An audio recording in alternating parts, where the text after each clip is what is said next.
Second module ആണ്. Atomic structure and chemical bonding ആണ് അതിൽ വരുന്ന സെക്കൻഡ് ചാപ്റ്റർ ആണ് അറ്റോമിക് സ്ട്രക്ചർ. നമുക്കറിയാം ആറ്റം എന്നുള്ള ടേം പ്രപ്പോസ് ചെയ്തിട്ടുള്ള ഡാൾട്ടൺ ആണ്.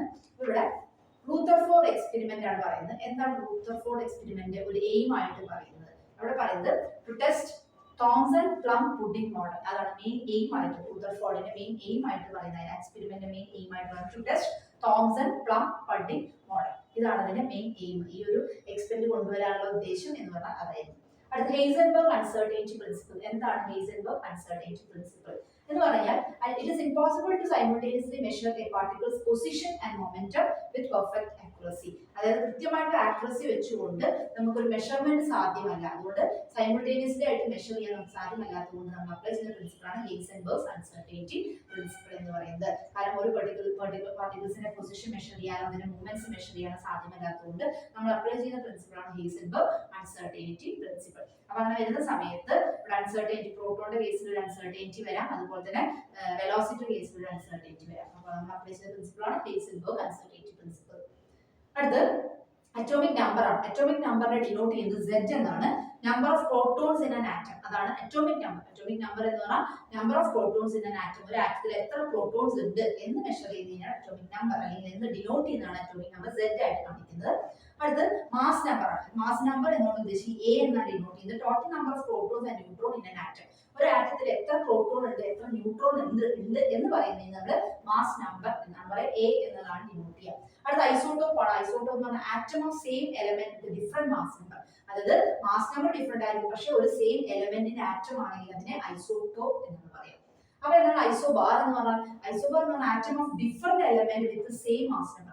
ഒരേ മാസ് നമ്പർ ആയിരിക്കും, പക്ഷെ ഡിഫറെന്റ് എലമെന്റ് ആയിരിക്കും. അതിനാണ് ഐസോബാർ എന്ന് പറയുന്നത്. ഇനി ഐസോട്ടോൺ എന്താണ്? Atom of different element with same neutron. Same neutron ആയിരിക്കും, പക്ഷെ ഡിഫറെന്റ് എലമെന്റ് ആയിരിക്കും. അതിനെയാണ് എന്ത് പറയാ? ഐസോട്ടോൺസ് എന്ന് പറയും. ഇനി ഐസോ ഇലക്ട്രോണിക് എന്ന് പറഞ്ഞാൽ എന്താ? Atoms, molecules, ions with same number of electrons. ഒരേ തരത്തിലുള്ള ഇലക്ട്രോൺസ് ആയിരിക്കും ആറ്റം, മോളിക്യൂൾ, അയോണുകൾ വരികയാണെങ്കിൽ അതിനെ പറയുന്നത് എന്താണ്? ഐസോ ഇലക്ട്രോൺസ് എന്നാണ് പറയുക. ഓക്കെ. അടുത്തത് പോളി എക്സ്ക്ലൂഷൻ പ്രിൻസിപ്പിൾ ആണ്. എന്താണ് പോളി എക്സ്ക്ലൂഷൻ പ്രിൻസിപ്പിൾ എന്ന് പറഞ്ഞാൽ?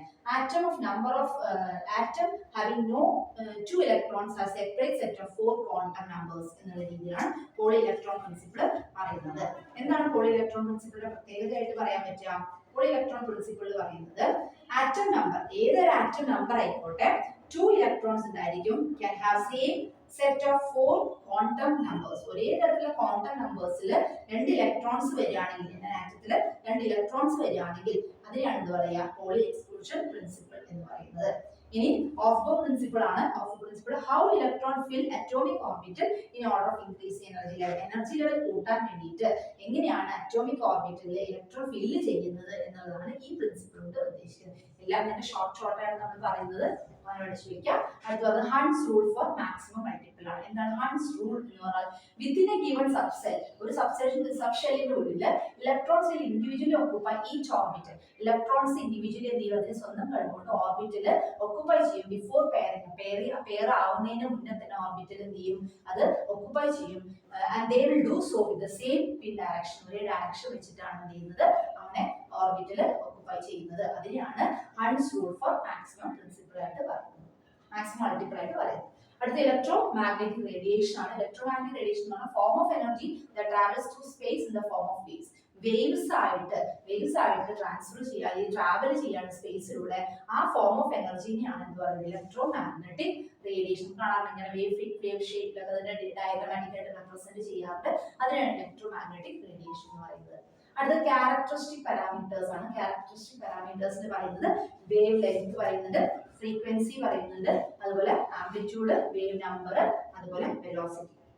വേവ് ലെങ്ത് എന്ന് പറഞ്ഞാൽ ഡിസ്റ്റൻസ് ബിറ്റ്വീൻ 2 കോൺസിക്യൂട്ടീവ് ക്രസ്റ്റ് അല്ലെങ്കിൽ 2 കോൺസിക്യൂട്ടീവ് വേവ്സിനാണ് എന്ന് പറയുന്നത് വേവ് ലെങ്ത് എന്ന് പറയുന്നത്. ഫ്രീക്വൻസി പറഞ്ഞാൽ ഫ്രീക്വൻസി നമ്പർ ഓഫ് വേവ്സ് ആണ്, എത്ര വേവ്സ് ആണ് ഇതിൽ പാസ് ചെയ്യുന്നത് പറഞ്ഞാണ് ഫ്രീക്വൻസി എന്ന് ഉദ്ദേശിക്കുന്നത്. ആംപ്ലിറ്റ്യൂഡ് പറഞ്ഞാൽ ഹൈറ്റ് ആണ് ഉദ്ദേശിക്കുന്നത്. വേവ് നമ്പർ എന്ന് പറഞ്ഞാൽ number of waves per unit of ലെങ്തിനെയാണ് വേവ് നമ്പർ എന്ന് പറയുന്നത്. വെലോസിറ്റി എന്ന് പറഞ്ഞാൽ ഇതിന്റെ ഡിസ്റ്റൻസ് ആണ്, എത്ര ട്രാവൽ ചെയ്യുന്നു അതിന്റെ ഡിസ്റ്റൻസിനെയാണ് നമ്മൾ വെലോസിറ്റി എന്ന് പറയുന്നത്. അടുത്ത പറയുന്നത് സിഗ്നിഫിക്കൻസ് ഓഫ് ക്വാണ്ടം നമ്പർ ആണ്. സിഗ്നിഫിക്കൻസ് ഓഫ് ക്വാണ്ടം നമ്പർ എന്ന് പറയുന്നത് പ്രിൻസിപ്പൽ ക്വാണ്ടം നമ്പർ വരുന്നുണ്ട്. പ്രിൻസിപ്പൽ ക്വാണ്ടം നമ്പർ പറഞ്ഞാൽ distance of E from nucleus ആണ്. ന്യൂക്ലിയസിൽ നിന്ന് ഇ തമ്മിൽ ഡിഫറൻസിനെയാണ് എന്ന് പറയുന്നത് പ്രിൻസിപ്പൽ ക്വാണ്ടം നമ്പർ. പിന്നെ വരുന്നത് അസിമുത്തൽ ക്വാണ്ടം നമ്പർ ആണ്.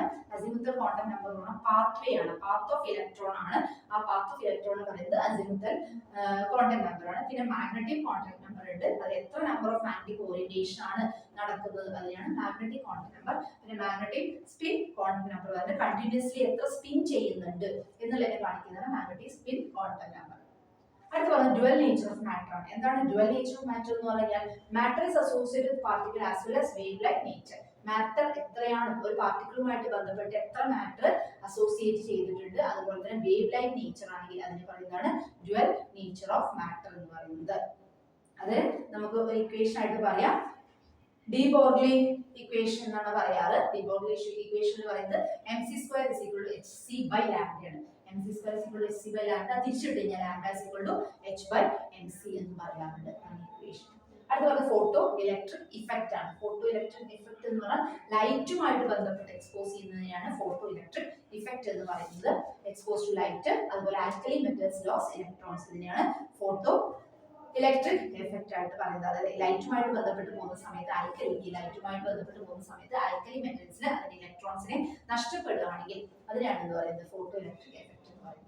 അടുത്ത നമ്മൾ നേരത്തെ പറഞ്ഞ ക്വാണ്ടം ആണ്. ക്വാണ്ടം എന്ന് പറഞ്ഞാൽ smallest packet of energy of any radiation. ഒരു എനർജിയുടെ ഒരു പാക്കറ്റിനെയാണ് എന്ന് പറയുന്നത് ക്വാണ്ടം എന്ന് പറയുന്നത്. ഫോട്ടോൺ എന്ന് പറഞ്ഞാൽ smallest packet of light radiation ആണ്. ഇതിന്റെ ഈ റേഡിയേഷൻ ലൈറ്റിനെ സൂചിപ്പിക്കുകയാണെങ്കിൽ അതിനെ ഫോട്ടോൺസ് പറയാം. അതിനെ കുറച്ച് എനർജി ആണെങ്കിൽ അത്